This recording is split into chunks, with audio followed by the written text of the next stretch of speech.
आगे आगे छोड़ियो गाना सुनाओगे कि सदिया सदिया रोट तरहनी सदी यो न भइले अरे गावा नो न भइले हो कोरोनावा के चलते सदी मोर कट। हेलो हेलो कौन?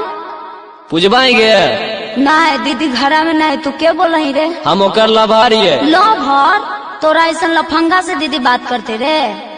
बहन का लफंगा ये तो की औकात हो गया। हेलो मधुआनी रावंशा के पूछो न बुझाला पलटू नीति सजी के काली औरत सोहाला अब तो लड़का के बिकी तज करा। कहावा के पियर माटी कहाँ के कोदारी है, कहावा के पाँच बहिनिया माटी कोड़े जाली हो।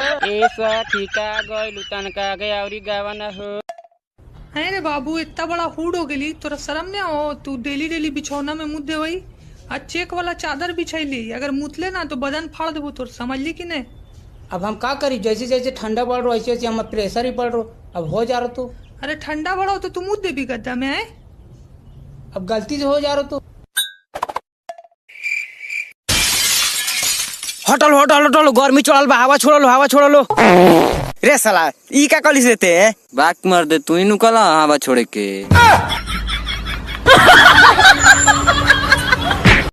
सुना लियोगे रनिया 14 तारीख के खुल तो लौका डनावा बढ़ गे लौगे रनिया 3 मई तक दिनावा बढ़। हम तो से कहिले बाबा होटी मला बाबा झझारे मारवा जानी छाव है।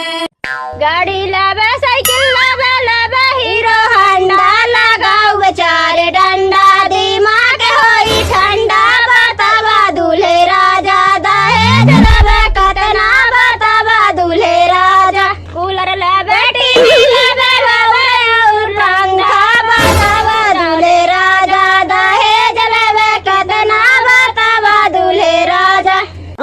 हेलो करे मंजसवा कात रहला तोरे मलवा कोनो बीमारी धैले सही बात का रे?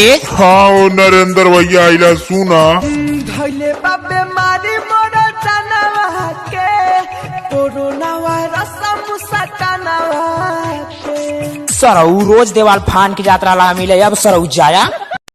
आजकल के गीत चलत रहे पहले बियाह शादी में कि अगल से चूमई है आमा बगल से चूमई हो इता हाई खड़ा जोतवा के जा मले।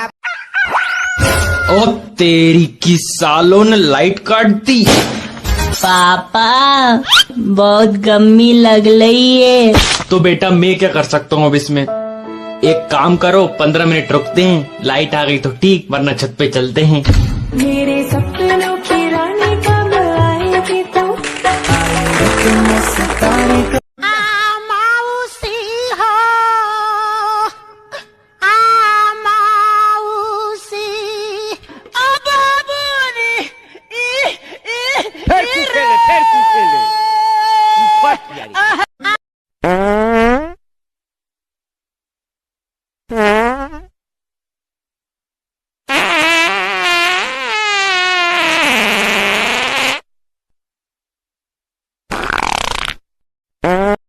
अरे खुटिए खुटिए आइला बारातिया के तना लो शिकायता गे माई खुटिए खुटिए आइला दुलावा के तना।